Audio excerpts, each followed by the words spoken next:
What's going on, everybody? Welcome to another episode of Hugo Smokes. I'm your host, Hugo, and today I'm bringing you the third cigar list of 2024. This list is comprised of Cuban cigars that have made a memorable impression on me. But before I continue, and by the way, I'm smoking the Fonseca Delicias, which is a Petite Corona. Very good cigar, pretty affordable. If you ever find these, pick these up. Quick, like 40-50 minute smoke.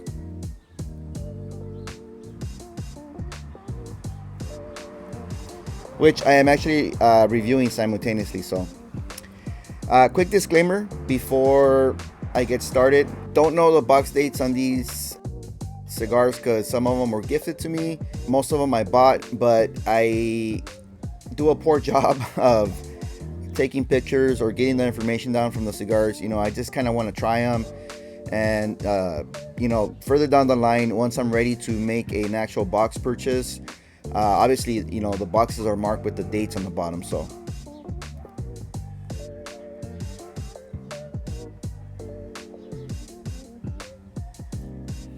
I'm not that big into Cubans yet, as for me to actually care about box dates. I'm just buying cigars whenever I see them and smoking them for review or for my personal pleasure.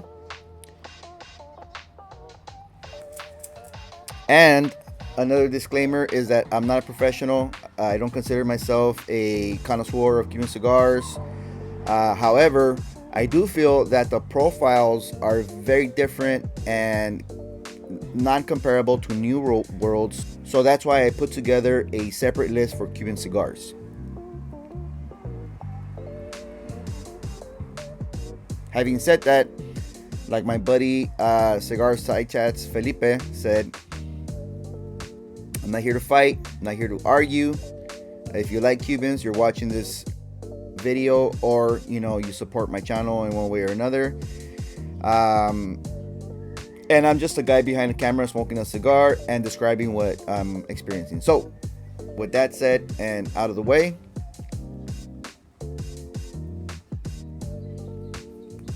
let's start off with number 10. Number 10, I smoked at the King Cigar Lounge in downtown LA with my brother Sal Janko. Every time we meet up there, we smoke at least one Cuban. But this cigar, I think it was one of the first ones we smoked. And it is the Diplomático Robusto Exclusivo for Kuba. That cigar, it was probably my 10th Cuban that I've ever had in my life.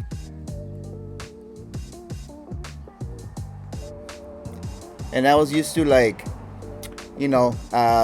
hay notes and chocolatey, and this cigar was just like acrid, bitter. Even Sal didn't like it. I don't even think we finished that cigar, to be honest with you. So we ended up putting that cigar down. I don't know if it was in the sick period. I have no idea, but that's number 10. Number 9 is the Vetto Centrofinos, which I believe it's like a Robusto size, or Petit Robusto, short Robusto. Vettos is like an entry bulk type of cigar line for Habanos SA.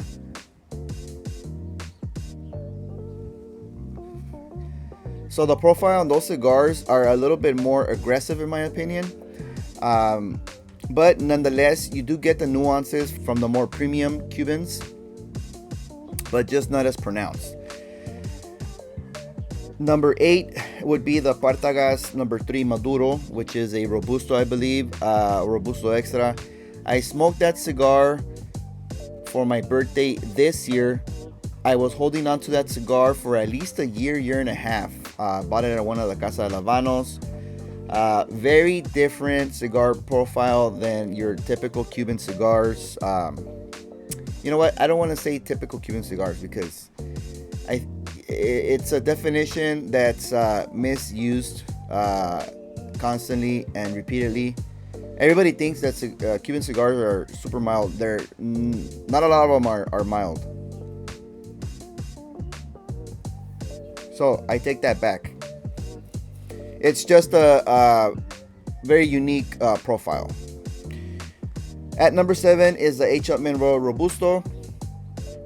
Smoked that cigar actually for New Year's Eve in the morning, first thing, fresh palate. Great cigar. It just didn't deliver as I would like it to have delivered, and it had like a little bit of construction issues at the end. The wrapper ended up bursting on me, so you'll see the review coming up this year. At number 6 is the Trinidad Media Luna. That one is like a short Robusto type. Actually that cigar started off kind of like iffy, but then after the first half, and actually I was talking on a virtual with my buddy Sal,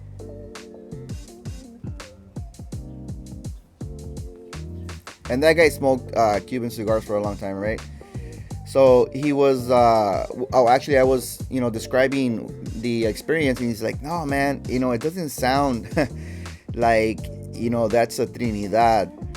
And he even questioned the authenticity of it. And I was like, bro, I bought this at LDCH. I have the receipt and everything. Those guys get legit stuff. But after the first half, cleaned up nicely, nice buttery tones, toasted sourdough bread, hay, and stuff like that came back. So saved it at the end.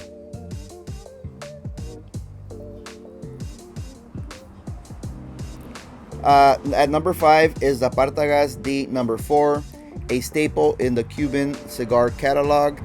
That's a must try. That's a very nice cigar that gives you a little bit of everything. So I've only had, I think, 2 of those in the past. I have another one. I'm actually going to review that one in the future for 2025. It was gifted to me from Greg of Tip Top Smoke. Thank you, Greg. At number 4 is the Monty Ed Mundo.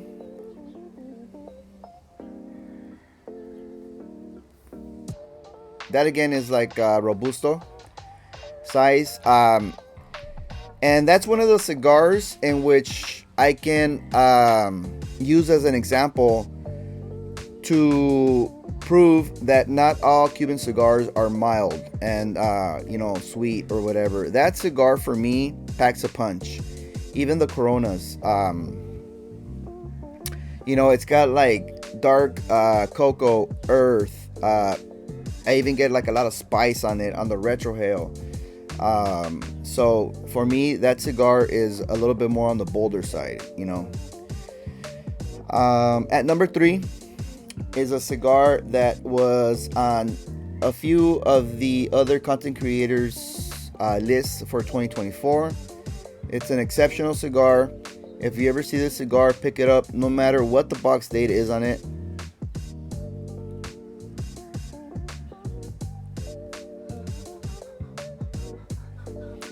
Highly recommended, and specifically in this Vitola. It is the Romeo y Julieta White Churchill, which is a Robusto Extra, 5 1/8 by 55, I believe.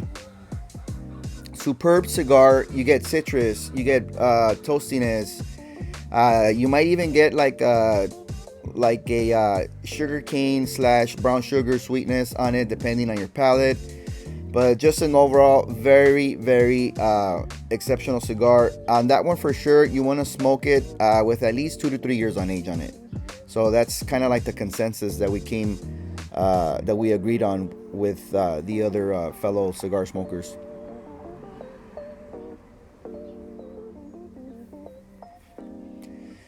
Number 2 is a cigar that was gifted to me for my birthday, and I believe I smoked it a few weeks after. I thought I had the full review on my channel, but it might have been one of the videos that I lost. I don't know. I have to go back and look through my hard drive and see if I have it, but I do have it on my cigar journal. So having said that, I'm pretty sure I filmed it. I can't find it though. It is the Cohiba in Lancero format. Man, that cigar, exceptional cigar. For me, even though it was a Lancero, zero construction issues, burned flawlessly. Just got like an array of delicious notes on that cigar. Hay, butter, cream, what else, sweetness. It was just like so good. Some spice on the retrohale on the palate. It's a pricey sucker, especially on the secondary market. I've seen them as expensive as like in the hundreds for a single cigar, man.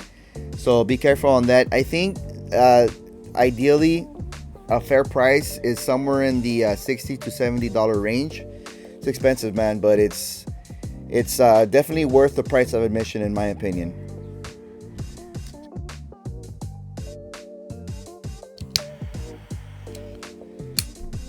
And coming in at number one is a cigar that not only that marca is probably, you know, one of my favorites in the Habanos portfolio, but it is I could smoke literally any cigar in that Vitola. I've only had 2 Vitolas, but you know, I know that I'm gonna love the other ones whenever I get them. It is the Kor SE, which I reviewed for the channel if you guys want to look it up.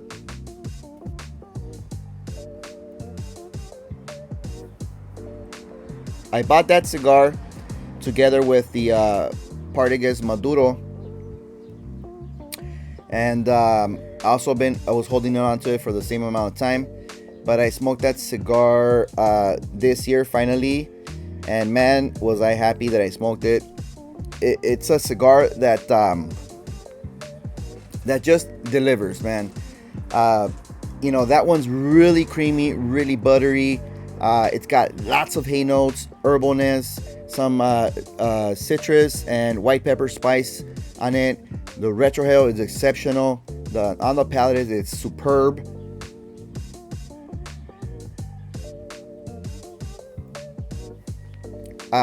After I smoked that cigar, I was able to acquire some number 50s, which is a 5x50 Robusto. I smoked one of those actually with Epicurean Smokes on my Friday live a few weeks ago. Super enjoyable cigar, even for that short Vitola. I know that they have a special Panatella or a short Lancero, which I'm trying to get my hands on, and if I can get that humidor, it would be awesome, man. So that's been my summary of the top 10 Cuban cigars I smoked for 2024. Looking forward to smoking a lot more in 2025. I do have, you know, quite an array in the humidor that I acquired over this past year and that were gifted to me by Sal Jenko, Sosa of Smoking Signals, and also from Epicurean Smokes. So if you like Cuban cigars, or you know, you just like me blabbering here in front of the camera, look for those in the near future.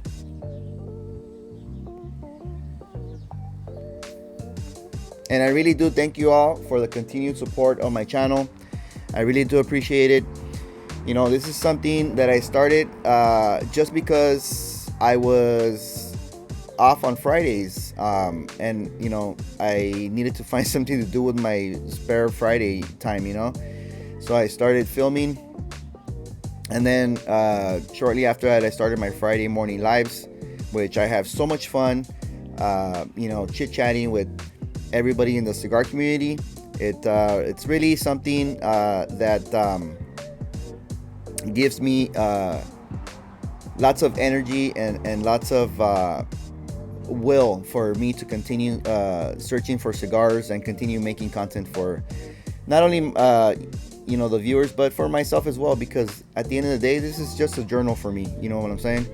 So not making any money off of this, of course. We're not gonna get rich, but it's something I enjoy doing. Having said that, thank you guys for watching this video.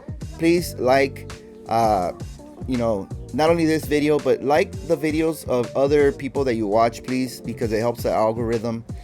I recently learned that myself. I thought that just by, you know, viewing the videos it was enough, but no, go ahead and like it.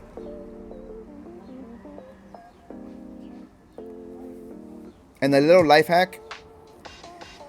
For me, I watch videos from a lot of different people. So it's helpful because it's like a bookmark. So it keeps tally of the videos that I watched.